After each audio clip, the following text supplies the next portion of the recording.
I always knew that like British media sucks, right? I never knew how bad it was.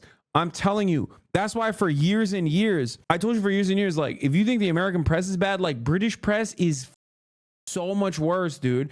They do not play around over there. They are insane. Let's see the broader analysis. Government this morning after voters threw out the ruling Conservatives in a historic shift to the left. Labour Party leader Keir Starmer required the symbolic approval of King Charles to become the new prime minister after Rishi Sunak handed in his resignation. Sunak's defeat is nothing less than a total repudiation by the British public. MTS Tayyab has more from London. MTS, good morning. Good morning. Well, what a day in British politics, Nancy. After 14 years of Conservative rule, which saw the party bitterly fracture over Brexit, multiple leadership changes, and erratic internal divisions during times of national emergencies like COVID and the cost of living crisis, British voters have had enough. I will also say that the global economic crisis across the board, like the global economic crisis in the Western world across the board, has basically been a repudiation of whoever is in power. Okay, this spells trouble for Biden's prospects across the board, even though he has additional issues as well. But I will say it doesn't matter who's holding the reins. You know what I mean? Unless they are actually putting straightforward policy measures to combat the affordability crisis in a meaningful way, it doesn't matter what they call themselves. People are going to be like, no, you're done. It is basically a weird time where there is incumbent disadvantage. Okay. It's odd. It's not about like, because you see it with Macron in France. Okay. Center right, centrist neoliberal getting absolutely comstered. You see the Tories in the UK after 14 years get eviscerated. Okay. People are just like swinging. They're swinging at whatever they can. Mexico's a great example. Mexico, on the other hand, has put into Mexico has actually implemented certain policies that were broadly popular by the Mexican electorate, which is why they voted for the same party again. Okay. Sure, there were a lot of issues, but that's why I said, unless there's something that your current government is doing that people see as like a legitimate way to like try to stave off further issues. And if you are in the Western world, if you're in Western Europe, you definitely aren't doing enough because, there's not a lot of momentum in that direction, not a lot of momentum in either direction, really. And the only changes that can come will happen in the direction of further right-wing slants within governance, whether it be like raising the retirement age, whether it be trying to continue neoliberalism, trying to continue austerity in whichever way they possibly can, while packaging it as like, well, this is the sane, reasonable thing to do. Okay. But if you look at the vote share, Labour and Lib Dems have more votes combined than Tory and Reform. Brother, Lib Dems? Like, what are we talking about? You think that like the OG Labour Party and liberal Democrats are supposed to be aligned? Like, what are we talking about right here? Lib Dems. Last time Labour had a super majority with Tony Blair, he said he regretted not being more progressive. I feel that Labour will do the exact same thing. This man, Keir Starmer, as far as I understand, unless he's been just like secretly faking it, and he actually is a socialist, but he's been secretly faking being a centrist in order to like, I guess, I don't know, in his own calculations, not put the fear of God in a bunch of reactionary British voters, unless he like changes course on what he has messaged thus far. Okay. I think he's going to be more right wing than Tony Blair. I hope that's not the case, but it doesn't seem like, I'm wrong so far. Anyway, let's continue. And as Big Ben strikes 10, the exit poll is predicting a Labour landslide. Even before a single ballot was counted, it was clear Keir Starmer's Labour Party had won a massive majority. And as the vote counting went into the early hours, it was confirmed. We can now say with certainty that Labour have won the 2024 general election. For the Conservatives, the defeat wasn't just crushing, it was a near annihilation, the worst result faced by the party in its 200-year history. Major figures out of jobs. I mean, dude, they deserve so much worse. I mean, I'm being honest with you, like they deserve to be imprisoned. Okay? This should have been nipped in the bud in the Thatcher era, okay? They should have just straight up done like a people's tribunal on the entirety of the Conservative Party and sent them off to the mines, okay? Instead of privatizing said mines, they should have kept those mines, okay? They should have had state-funded mines that they shipped Thatcher and all the Tories to, and then done a serious re-education, okay? But they didn't. And the Tories have dominated British politics for a very long time. Specifically, the last batch was the past 14 years. And the UK became unimaginably poor, while also the British wealthy became unimaginably rich, which is, of course, exactly what happens both in America and every other Western liberal democracy, where you have people in positions of power whose job is specifically to do that. Okay, you are joking, but I unironically support that. Am I joking? Who said I'm joking? The only joke here is that I forgot to run the top of the hour ad break and I'm running it 16 minutes in. Okay, that's the only joke. I wasn't joking when I said send them to the mines. Okay, the Green Party did get a lot of votes. They got 4 seats, 2 more than expected. So perhaps there's a silver lining here. I mean, yes and no. Look at the Lib Dems, dude. You know I'm being serious when I'm talking about British politics, and I haven't done a variety of different British accents throughout this process, okay? This is me locked in. You understand? I'm taking this shit seriously, all right? I haven't even done a British accent yet. It's been an hour. The coverage has started. I'm talking about British politics, and I've yet to do an accent. I just did, I know, while I was serving the ad break. Anyway, let's continue. Prime Minister Rishi Sunak soon conceded his party's brutal defeat. The British people have delivered a sobering verdict tonight. But the verdict was also fragmented, reflecting the deep dissatisfaction across Britain. Voter turnout was the second lowest since 1885, with Reform UK, an anti-immigrant party, gaining the third largest share of. Voter turnout was the second lowest since 1885 is the real sobering number. Okay? What the dude, do they not vote? No, bro, because Labor sucks too. Is that good? Yeah. No, it's really good. They're hitting America numbers. Oh, by the way, it's percentage, obviously. It's like percentage adjusted to the population. I'm just saying that like they're literally doing America right now, okay? It's crazy. And they don't even have a electoral college, which basically means that like many people just have the reason not to vote. You know what I mean? I mean, I guess it's like first past the poll. So like that's one reason, right? But even then, anyway, first past the post. Is it first past the poll? First past the post voting system left it with just 4 seats. Still, its leader, Nigel Farage, the right-wing populist ally of former President Trump, won his. The Green Party, as well as independent candidates who ran on platforms to end the war in Gaza, also managed to nab formerly safe seats from Labour. You campaigned for it, you fought for it, you voted for it, and now it has arrived.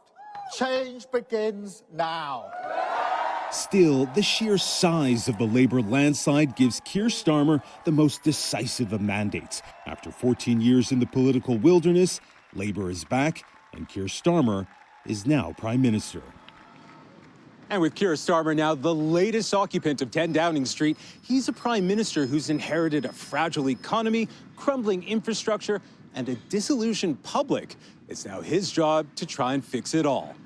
Dude, England is so cooked. Like, dude, it is actually really bad. It is actually really, really bad. Like, when I say England is so poor, it's like, it's not normal, dude. It's like, we're talking Alabama poverty, okay? When I heard that it was either on TrueAnon or Chapo, there was a British correspondent they had on, talk about how like some hospitals in the UK can't have fat people on the second floor. I lost my mind because like the ground will collapse because of the short-term the short-term concrete that they used and then just kept, instead of like beefing up their infrastructure in the hospitals, they just like basically left it, and now it's rotting. So you can't even have fat people on the second floor. That's insane, man. It's just like, what are we doing here? What has become of the supposed superiority of the Western world? All these people cope and talk about like Western world is crumbling. Western civilization is crumbling because of gay people. It's like, no, dude, your concrete is crumbling. Okay. Like, what are you talking about? What do you mean? None of your trains work. The are you talking about, dude? China is literally building high-speed rail everywhere, dude. Everywhere. You go to Asia, every country. You go to Africa, they're building non-stop. Meanwhile, the UK can't even build their goddamn hospitals, and people are like, oh, the Western world is collapsing. It's like, because of gay people. Yeah, dude, it's gay people that's collapsing the Western world. And it just is falling apart, man. What the hell's going on? It was supposed to be a point of pride. This is important to understand as well. Keir Starmer received fewer votes than Jeremy Corbyn did in both 2017 and 2019. Remember, Mr. Unelectable. In 2017, he got more votes. In 2019, he got more votes. Mr. Unelectable. Okay, that's because Labor didn't gain a lot of supporters in that time. Conservatives just lost a lot. No, yes, conservatives did lose a lot. But the major problem here is that given the crisis within the Conservative Party, Starmer should be cooking. Okay, Starmer should be cooking. Like, what are we talking about? He's the guy, right? He's the method. He's the movement. That's the way they presented it.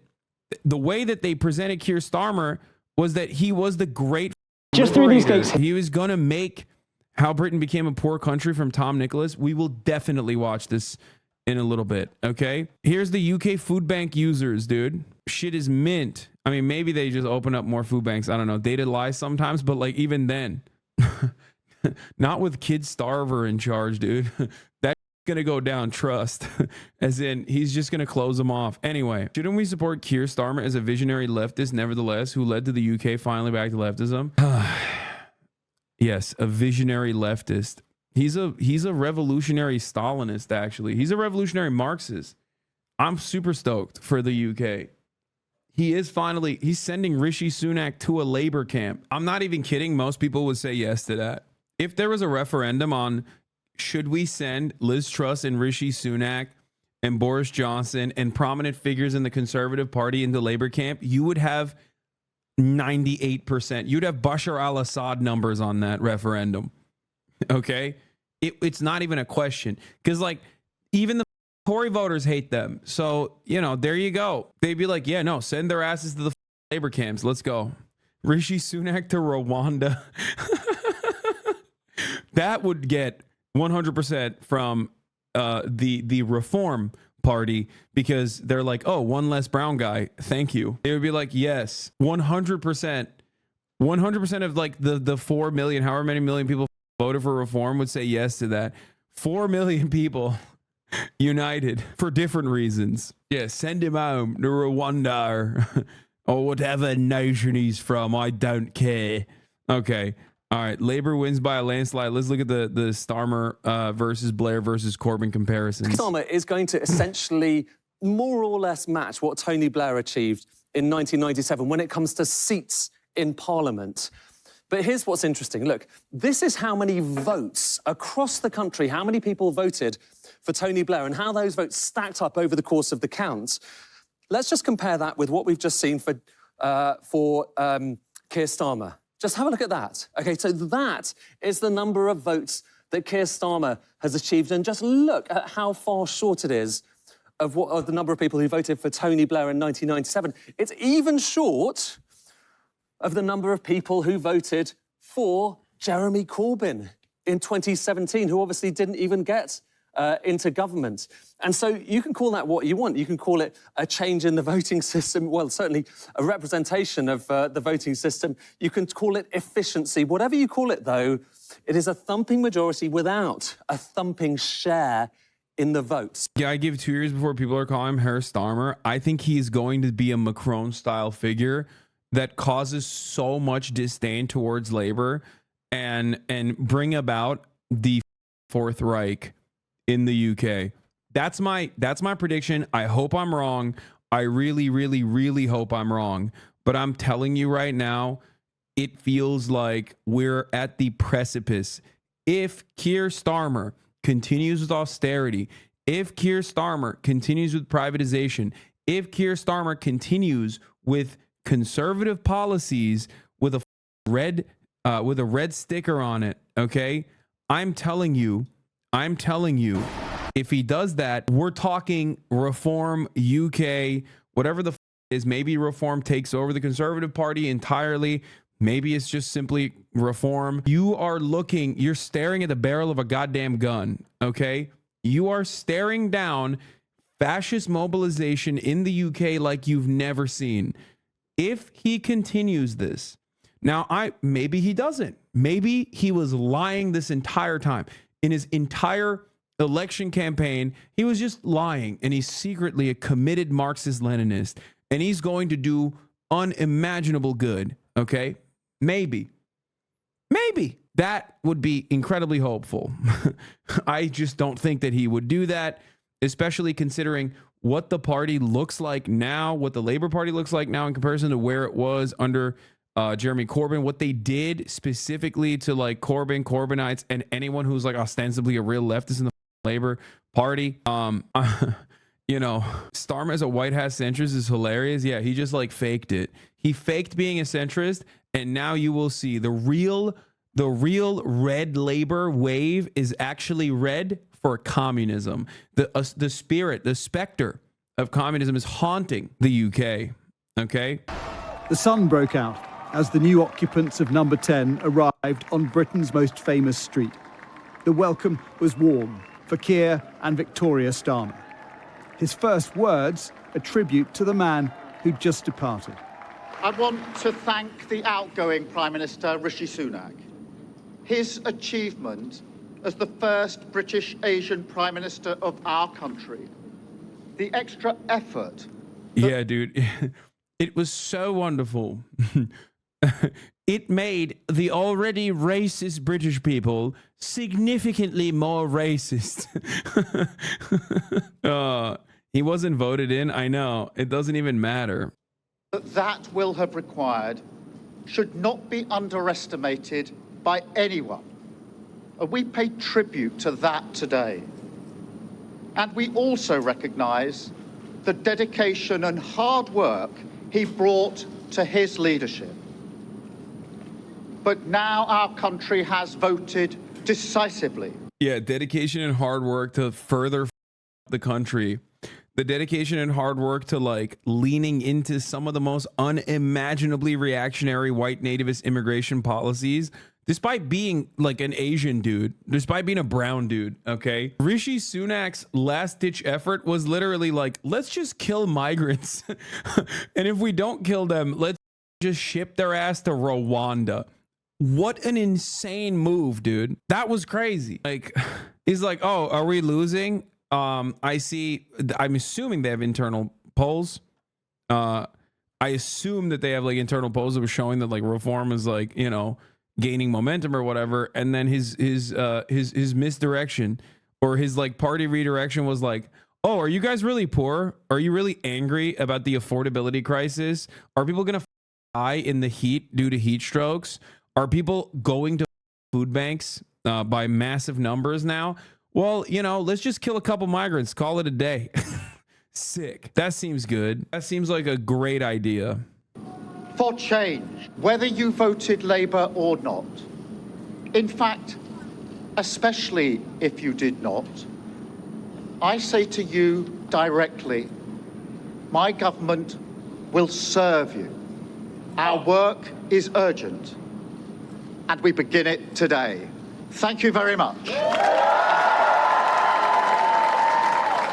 His triumph is both historic and strange.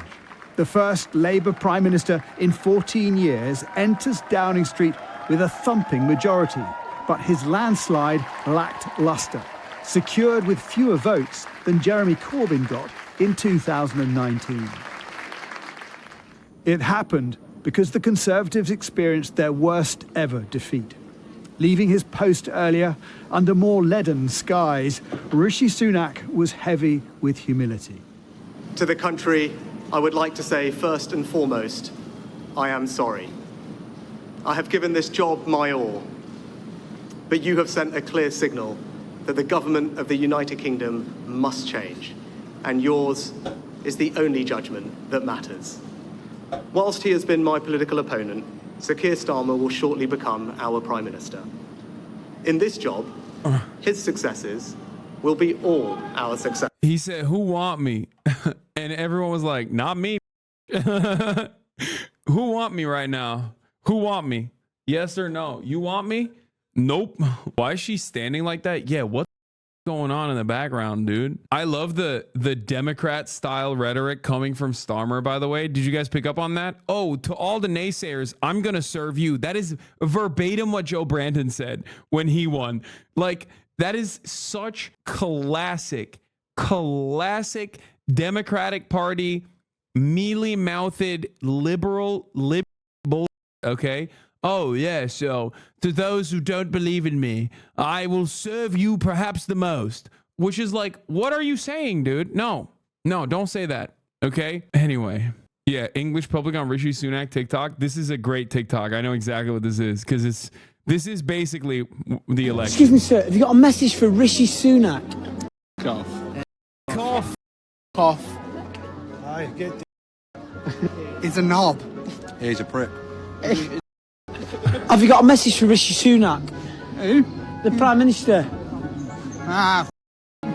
Anyway, that's the overwhelming attitude from the British towards this administration. Okay? So if you're wondering how these election results came to be, that's, there you go. And I wish him and his family well. Whatever our disagreements in this campaign, he is a decent, public-spirited man who I respect. Both leaders gracious in victory and defeat.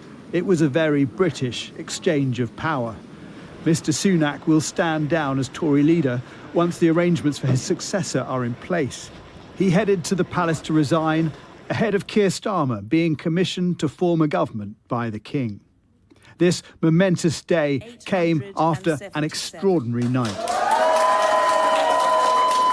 Who's worse, Tories or Republicans? I mean, come on, dude. The American Republican Party is already the Nazi party. What are you talking about? It's bad and worse. Like, the Tories are awful, but like, that's not a dude, the Tories are awful. Okay, they're awful, but like, the Republican Party is historically one of the worst parties of all time. Okay, there is nothing even remotely redeemable. Not that there is anything remotely redeemable about the Tories either, but like, come on. Reform or Republicans, that's reductive. Reform is the American Republican Party, but in the UK, okay? Anyway, these kinds of conversations are kind of silly in general because they need to be adjusted to like American politics, American material conditions. Like, it's very different. 12 cabinet ministers unseated, and Liz Truss ousted as Prime Minister after 45 days, now rejected by her constituents, losing one of the safest Tory seats in Britain. The Conservative nightmare complete as their long-time tormentor Nigel Farage has become an MP. Heckled by a series of protesters, but his party reform got 4 million votes. Although, due to the electoral system, only a handful of seats to show for it. It is very much my view that our outdated, first-past-the-post electoral system is not fit for purpose, and we will campaign with anyone and everyone to change this electoral system. With fewer votes than reform, the Lib Dems obtained vastly more seats. It was a night of sweet success for Ed Davey, and a morning of sober reflection. Trust is a very precious commodity. It's hard won. And sometimes you've lost it, you lose it. And you have to work very hard to win it back. And I want to thank people for trusting us again. We will not let you down. The Scottish nationalists lost big as Labour rebuilt its red wall north of the border, while the Greens picked up a record 4 seats. This afternoon, we saw the procession of new faces of government walking up Downing Street. A female Deputy Prime Minister in Angela Rayner, a female Home Secretary in Yvette Cooper, and the first ever female Chancellor, Rachel Reeves. It is a dramatic changing of the guard, with a party whose big promise is to change Britain. Jason Farrell, Sky News. 60% voter turnout is crazy. There's only two gen. Are you kidding me? Welcome to America, baby. What are we talking about? Yo, they're hitting America numbers out there, dude. It's awesome. Low-key Kears needs to implement nationwide grants for AC installment and all housing. It's the only way. I mean, that's one of the immediate things he needs to do. It's not even a joke. Like, the AC situation is not a joke. I'm not even kidding. Like, England needs to come to the first world a little bit on that front. I mean, there's death. There's actual death in this country. I love how Reform's first moves to question the election results. No way they did that. That's awesome. I didn't even know that. All right. Before we get to the American conversation, here's Corbyn and his message to the centrists. On your win, do you want to congratulate Keir Starmer? It's a fantastic win we've achieved here tonight in Islington North. It's a popular win where people have come forward to support an inclusive democratic campaign. It's a people-powered campaign, and I'm very, very proud of our result. Obviously, as a Labour government elected, congratulations on that. I will be an independent MP. That's what I'm elected as. And I will be there holding that government to account on issues of child poverty, of mental health, and of global peace and environmental demands. And that is what the people of Islington North have asked me to do. But it's also a very strong message that if you tread on democracy within your own party, it has consequences. And so tonight, the people of Islington North have spoken and elected me with 24,000 votes. But isn't the message, in fact, that when you take the Labour Party to the centre, it wins a landslide? And if that means, you're on the edges of it, sometimes supporting it, sometimes criticising it, well, so be it. It's a landslide, yes, in seats, but it is a lower vote than has been achieved in many previous elections. It's only 37% of the national poll, and our political system exaggerates parliamentary majorities because of first-past-the-post system. Now, maybe that's a debate for another day, but it comes with it a huge responsibility. We live in a country which is dominated by the power of billionaires and the poverty of millions. I think we need to change that, and I'm not convinced that the Labour manifesto's... Oh my God. It's like, dude, it's like, if you're British watching this right now, if you're like a Labour voter watching this right now, it's got to feel like you up. Like, this is the ex that got away, and you're just watching them thrive in some ways, and you have to be really reconsidering like how things turned out the way that they did. Because I 100% believe that Corbyn would have the broad popular mandate in this situation. Oh my God, what a beautiful moment it would be for the UK. Economic offer will be able to deliver the fundamental changes our society needs. So I'll be a voice to try and bring about greater equality and opportunity for everyone in our society, particularly young people. Let us just bring in a couple of the people around our table. We have Harriet Harman and Alistair Campbell, and I'm sure they're both keen to talk to you. Harriet. Well, I think you make the changes that Jeremy says that he espouses by having Labour as the party in government, not by having somebody standing against the party as a maverick on the backbenches. And I think, we've always stood for in the party collective endeavour. Sometimes things go our way, sometimes they don't, but collective endeavour on behalf of the people of the country as a whole. And what Jeremy Corbyn has done is stood out just as an individual and put himself as an individual above social progress for the country as a whole. And I just don't agree with that. I would never do that. Put my own interests above the party and the good the party can do the country. So I'm disappointed in you, Jeremy, but I expect that's nothing new. Well, thank you for what you just said there. I don't know what to say. There are so many things I want to say, and I am severely limited by the restrictive terms of service on twitch.tv. You will never stop me from thinking the things that I am thinking, but I cannot say it. All I will say is I do not like what she said. It made me upset. Like, it made me very, very upset. Anyway, let's continue. People of Islington North simply voted for me because we put forward a positive, inclusive campaign, because we offered hope of real change, and also we stood up for democracy within our society when the Labour Party's machinery... I love that. This is... Yeah. In her mind, what Jeremy Corbyn is supposed to do is just die. Like, it's not like he was being selfish. Like, she's like, oh, how unimaginably rude that you ran against Labour when they gutted you, when they shanked you, when they deliberately tried to tank the party. Like, what was he supposed to do? Just die? It's really inappropriate that you didn't yourself, Jeremy Corbyn. Really, how incredibly cruel and selfish of you. Like, what are you saying? What are you saying right now? Many chatters probably don't know the history, but Jeremy Corbyn was specifically gutted under his leadership internally within the Labour Party. The current administrative, the current people who are controlling the Labour Party specifically were deliberately tanking the Labour Party because they did not want Jeremy Corbyn. They did not want Jeremy Corbyn's Labour Party to actually gain momentum, okay?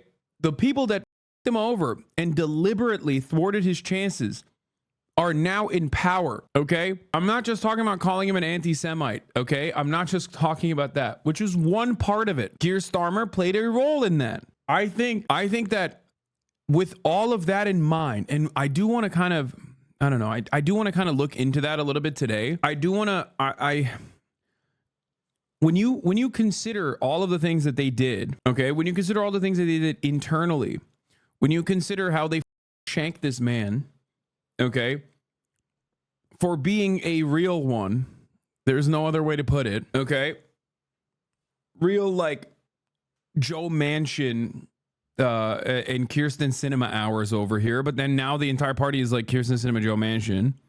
Orospu evladı Hasan. Eyvallah kardeş. Öpüyorum seni. I know the Labor Files is the entire documentary on it. My point is, what was he supposed to do? Just quit public life altogether? Like after decades of service, he was supposed to just quit because like they over? Insane. Shut up. Suck my. Saying that it's like messed up that he even ran against Labour as an independent is insane after what Labour did to him, okay? It was destroying democracy in Islington North. Jeremy, it's Alistair. Would you hope that one day, like me, having been expelled from the Labour Party, that you'd get back into it? Listen, Alistair, we've just had an election. I've been elected as an independent MP. I am very much part of the wider Labour movement. I've been a trade unionist all my life, and I'll be a trade unionist to the day I die. And I will obviously be campaigning and working with people both inside and outside the Labour Party. But I've been elected as an independent, and that's the mandate I've been given. Jeremy, it's Rory coming in here. Are you worried that Labour's going to come in with a kind of mini austerity? They're signing up to £18 billion worth of spending cuts. They're ruling out any additional borrowing. They're ruling out tax rises. How are they going to be able to invest in public services and get the country going again if they're running on an austerity package? I think you've taken us straight to the kernel of the problem. If the Labour manifesto doesn't... I can't believe I'm saying this, but that question is actually really good. He's absolutely right. And that is precisely the reason why I've been so critical. This is the reason why I'm so unimaginably critical of Keir Starmer. I fought... Because their mandate is just Tory light. Not even Tory light. It's just straight Tory. It's really up. Does offer any substantial changes either in taxation or in redistribution of wealth within our society, then how on earth can you bring about the social changes that are needed? Or are you going to go down the road of further wage freezes on top of the 20% cut in the living standards of the poorest people over the past 15 years? People voted for change and they expect to get it. So I would imagine there's going to have to be some serious heart searching about the economic direction in which this government is going to go, because if it doesn't deliver fundamental change, there's going to be a lot of very angry people out there. Jeremy, can I ask you one other question? What if you were still the leader of the Labour Party, what would you do to handle what seems to be one of the developing stories this evening, which is that there is something of the rise of the radical right in this country? What, in your view, is the best way for the Labour Party to tackle that? Send them to the mines, baby. Send Nigel Farage and the Tories to the mines, okay? We need to increase our agrarian output. That's what I would say. We need re-education camps. We need labor camps, okay? Get the mines back running. Fix the economy by making every lord serve a sentence in the mines. I'm talking a lot about sending people to mines because I'm in Croatia and I got, partisans on the mind a little bit. That's probably part of the reason. It's just, yeah, throw him in the cuck pit. Good question, Alistair, if I may say so. The rise of the far right across Europe and the titanic struggle that's now going on in France with the second round voting this Sunday is very, very serious. The far right has risen because centre parties have moved to the right to try and mop up the support of the far right. Social democratic and centrist parties have moved a bit to the right with them. And we've had some appalling examples of blaming refugees, blaming migrants, blaming boat people that have made a perilous journey to try and get to a place of safety, as if they're the cause of the social problems of our society. Let's stop blaming minorities and start looking at the fundamental inequalities of our society. The message I put out throughout this campaign in my own constituency of Islington North is I am not getting into that of blaming people who've come, for example, from Bangladesh or somewhere else. I'm instead saying bring people together so we solve our problems together. And I think the rise of the far right is dangerous. You won't beat the far right by conceding the ground to the far right. You have to make a stand against their horrible message of hate and... How can you not love this guy? How can you not love this guy, dude? I mean, how could I not love this man? He's just right. No notes. He's so right. It's not like he's saying something like totally out of pocket here. It's not like this is an insane assessment to make. It's the correct assessment to make. You don't have to be a astute observer to be able to recognize that. You don't have to be brilliant to recognize that. He's just right. That's it. Jeremy, just finally before we lose you, I just want to fill in the viewers on the fact that Johnny Mercer has lost his seat and Therese Coffey, former cabinet minister, has also lost her seat. But I just want to finally ask you also about Labour's position on Israel-Gaza, which has been costly to the party tonight. Jonathan Ashworth has lost his seat. Other people are in trouble over it. What's the lesson? Well, the lesson is that people are appalled when they see the pictures of the destruction of Gaza. Yeah, also Corbyn right now, I mean, he'd be getting absolutely cumstered by British media, but low key, given the attitude that the British population has towards Israel right now, that is another moment of pure vindication. He literally would be the perfect Labour candidate. He would get constantly yelled at for anti-Semitism and whatnot. But right now, imagine him leading the Labour Party. Like if he was able to like actually weather the storm. Oh my God. I got to say, you know, I am a Jeremy Corbyn supporter. I think the main reason I am is because I feel that his words are backed up by decades of actions. And I'll just say one quick story.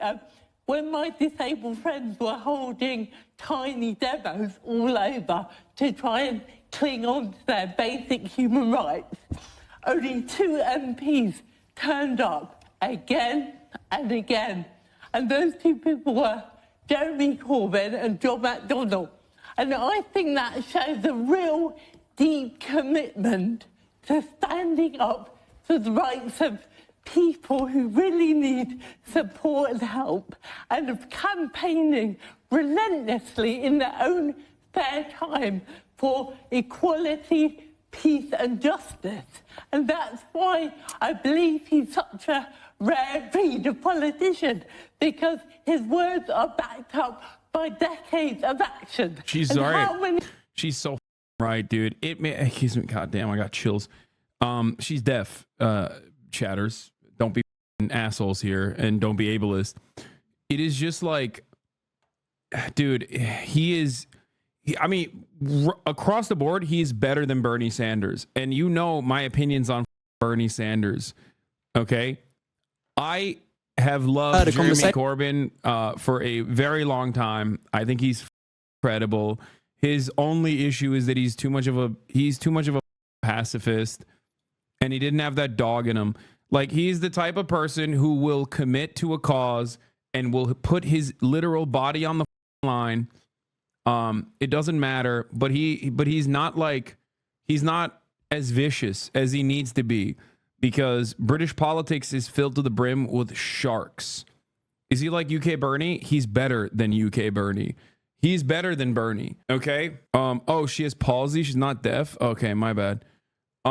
regardless, I'm not super familiar with this, but why do people accuse Jeremy Corbyn of being anti-Semitic? Because he has an infallible record. So that was the only mechanism of attack for Corbyn, because he's always been a pro-Palestinian voice in a sea of dissent, in a sea of unified pro-Israeli sentiment. The UK is, in many respects, even worse than America, I would say, in terms of its media and in terms of its in terms of its Israel support. It has the same motivations, I think, that the United States has, in terms of just like it has the same motivations with NATO. Like, they're selling a lot of weapons. There's a lot of trade. There's a lot of economic collaboration and cooperation within the UK and obviously in the United States of America between US and Israel, UK and Israel. It's just, I mean, to be fair, the British people are responsible for Israel. They did create it. So I think that should probably help you understand it. So it especially at a time when Corbyn has been such an outspoken advocate, saying things like we should be more reasonable about Hezbollah. You know what I mean? That's completely within, that is completely outside of the bounds of reason for anyone over the age of 40, even especially back then when he said that. You know what I mean? Nowadays, there is a lot more leeway for Palestinian emancipation. Demonstrating that kind of sentiment is actually no longer a burden, but a benefit. But back then, it was what are you saying? That's crazy. You hate Jews. That was what they hit him with. It's because he was right. He was right. He was always right. He is right, and he was right.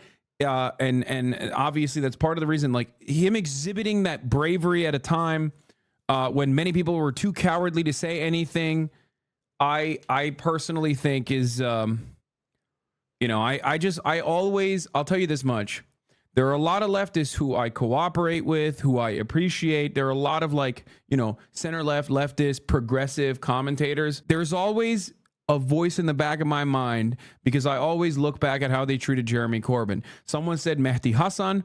That's a good example. Okay. That's a good example. Mehdi Hasan kind of has to do that because he was a little bit too much of a fundamentalist back in the day. So that past haunts him in British politics in general. So he I'll give him more leeway than Owen Jones for the most part. You know what I mean?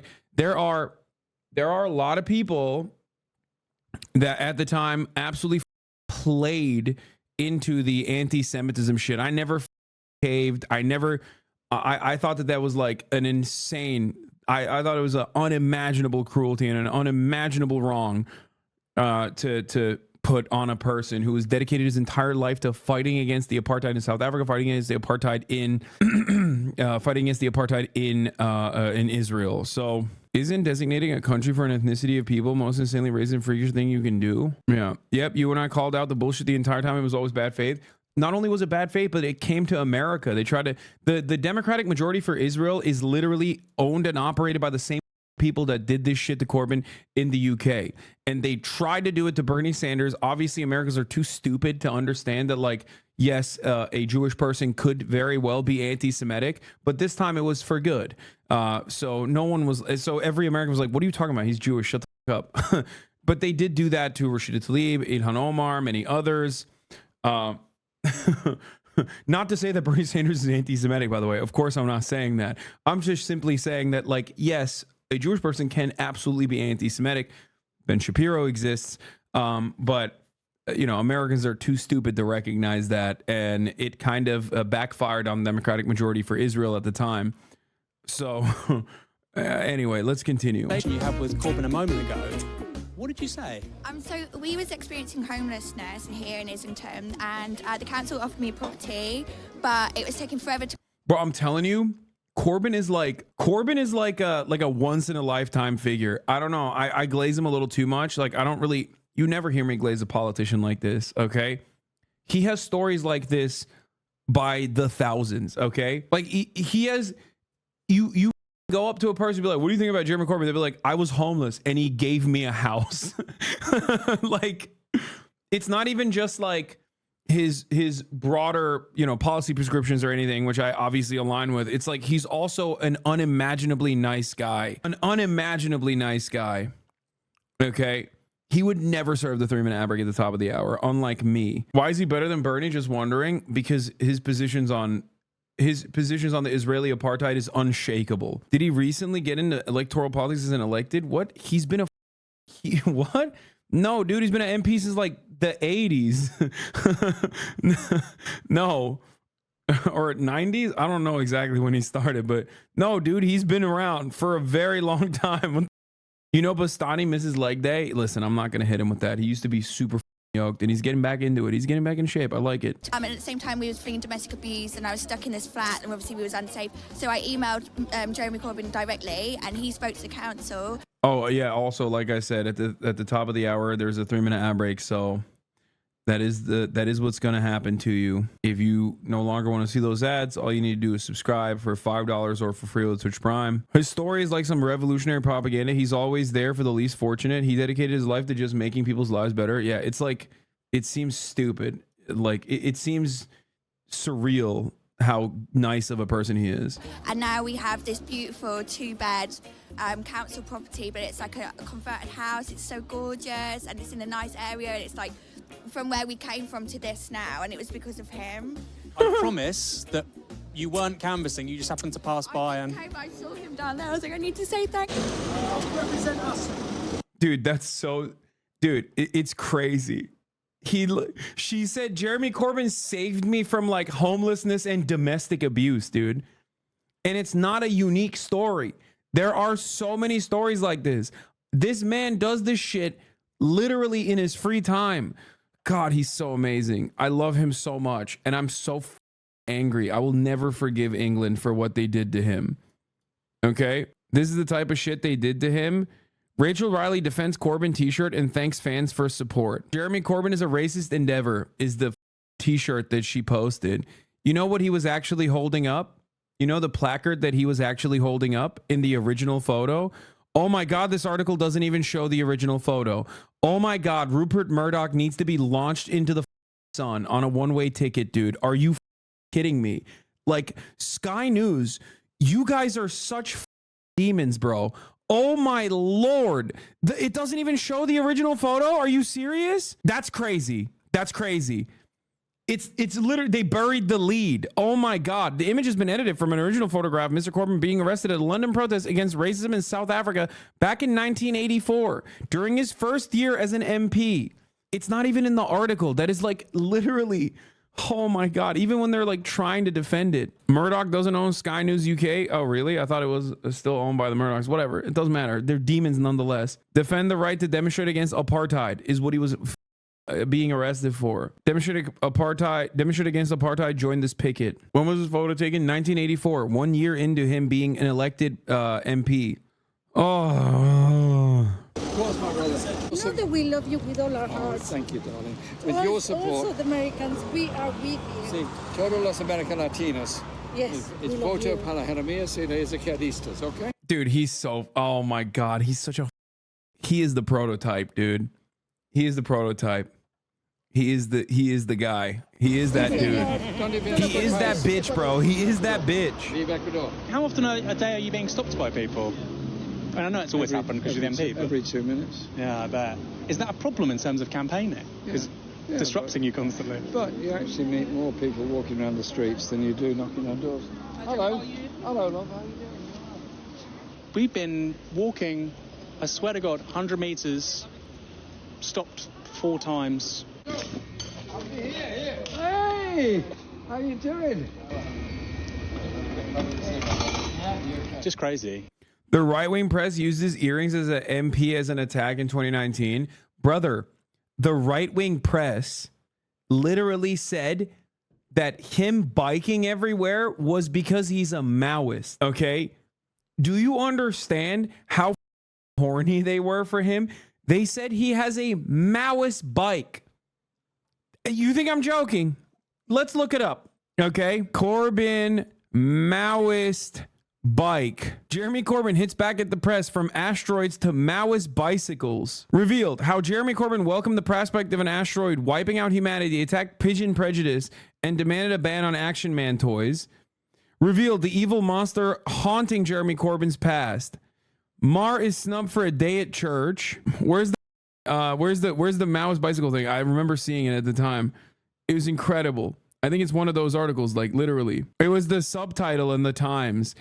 The new Labour leader treated himself to a black cab at his home yesterday, abandoning his Chairman Mao-styled bicycle his neighbours always see him riding. Other than that, Jeremy Corbyn treated much of the weekend like any other. You can see here Jeremy Corbyn eating a sausage, much like Stalin would. Sausages, a Stalin-style sausage he was eating. They said he was anti-Semitic because he said Epstein instead of Epstein, okay? They said he was anti-Semitic because he said Epstein. That's not even a dude. These people are not even, like, they were not playing around. That's when I truly realized, like, I always knew that, like, British media sucks, right? I never knew how bad it was. I'm telling you, that's why for years and years, I've told you since this shit happened, I told you for years and years, like, if you think the American press is bad, like, British press is so much worse, dude. Piers Morgan, whose show I go to all the time, you need to understand something. That mother was investigated for, like, hacking into the royals' phones, bro. They do not play around over there. They are insane. British media is fucking insane, dude. Or not the royals' phone, a dead girl's phone. Anyway.